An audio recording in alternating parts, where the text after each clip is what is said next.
Hello, this is Colleen Shoemaker with the League of Women Voters of Portland, and you are watching the Video Voters Guide. We, in conjunction with MetroEast Community Media, are here to talk with candidates running in the May 2020 primary election. With me today is Lisa Reynolds, running for State Representative District 36. Welcome, Lisa. Thank you for having me, Colleen. Please tell us a little about yourself and why you are running for this office. Great, thank you. Thank you to you, Colleen, and to the League of Women Voters of Portland. I'm really happy to be here. I think, in a few words, I would say that I'm a mom, I'm a pediatrician, and I'm an activist. And probably the role that influences me most and prepares me most for this role is my 20-some years as a primary care pediatrician in Portland, where I've met with over, tens of thousands of families, meeting with children and their parents to figure out how to chart the best and healthiest way forward in all sorts of circumstances. And it certainly has informed me of what is working and, more importantly, what is not working for Oregon families. So that was really kind of the first thing that got me thinking of running for office. Can I influence these families' lives at a level beyond what I can accomplish in the exam room? And then I became an activist with Moms Demand Action for Gun Sense about 4.5 years ago after the shooting at Umpqua Community College. Through that work, I've helped train and empower hundreds of women to come to Salem, to meet with their legislators, to testify on bills. I certainly have testified on my share. And that work showed me the power of citizen activist. And that influenced me to think about running for office. And I've been working pretty diligently for 3 years on a bill that would require that guns be locked when not in use. And for the third year, it has failed. So that's pretty frustrating for me as a pediatrician, as a parent, and a bill I know will pass, will save lives the minute it gets passed. And then when I saw that there are, very few healthcare providers in the legislature, even as 27% of our budget goes to healthcare, I thought we need more medical experts in the legislature. And oh my gosh, I never would have predicted or imagined or dreamed that we would be in a situation of a pandemic, a situation which, as a physician, I've trained for my entire career. We've had a lot of scares in the past, but obviously this is it for the first time in a century. So I feel well positioned and very, very strongly motivated to help with Oregon's response and recovery from the COVID-19 pandemic. Well, what challenges have been and will be created by the pandemic to the effective and efficient government or administration of Oregon state government?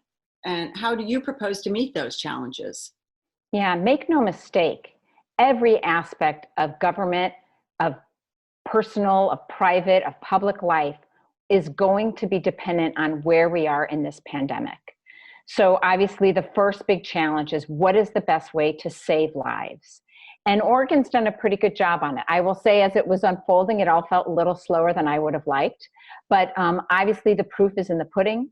And we have at this point effectively flattened that curve so that we can manage Oregon's sickest patients. And our medical system is not overwhelmed, and we're not running out of ventilators like the tragic situation we're seeing in New York City.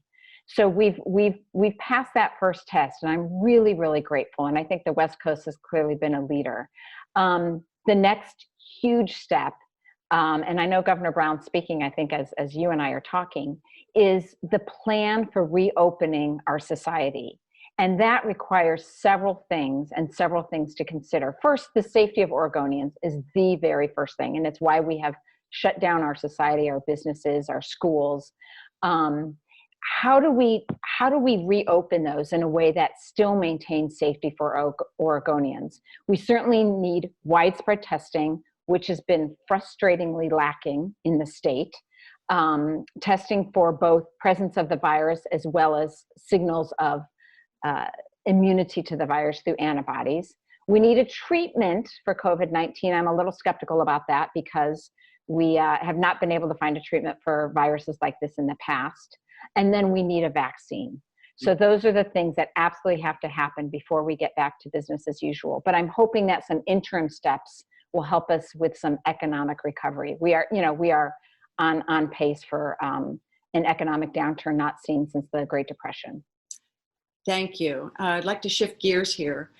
Traditionally, the legislature has conducted the decennial redistricting process, which will occur next year. Are you comfortable with the current redistricting process? And if not, how would you seek to change it?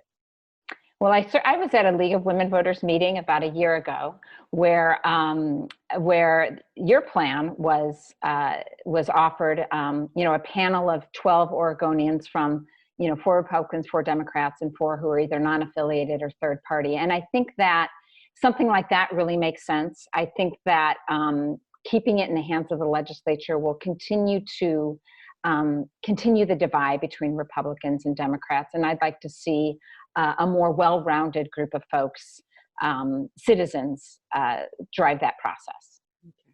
Thank you. What are your thoughts on cap and trade proposals intended to mitigate climate change? Are they a good idea or not, and why? So I'm a fan of cap and trade. I think it's a great start. We need to get to cleaner energy for the health and the future of our country, especially for the health of children and those who are already vulnerable. And I think the cap and trade scheme is a great start. I will, without sounding like a broken record, or I will be sounding like a broken record, I will say that the priority in 2021, 2022, which is what this election is seeking to fill the legislature on, will be 100% COVID response and recovery. And yes, let's figure out a way to rebuild Oregon so it's better, stronger, cleaner than before. But every policy has to be within the lens of where we are in this pandemic. Thank you. We have a little less than a minute left, so very quickly, what is your view of the suggestion that the legislature suspend collecting the taxes that will fund the 2019 Student Success Act? Yes. So the corporate activity tax, which was passed in 2019 and of which I was a great supporter, has to be on the table of things that we change in our response and recovery to the COVID-19 pandemic. Again, we've gone from the lowest unemployment in history of 3.3 to the highest unemployment in Oregon's history of we'll be getting close to 20% in the next several weeks. So everything has to be on the table. And if this means that we give corporations a 2-quarter delay in paying that tax so that they can keep more of their employees on the payroll, that is absolutely something that we have to consider. I'm not taking anything off the table right now. Our priority is safety and economic recovery for every single Oregonian. And I would like to see Oregon come out of this stronger than we were in the beginning of 2020. I think that's possible, but it takes a lot of will and a lot of expertise. Thank you very, very much. This has been the Video Voters Guide. Thank you for watching. The primary election is Tuesday, May 19th. Be sure to inform yourself about the candidates and the ballot measures and exercise your right to vote.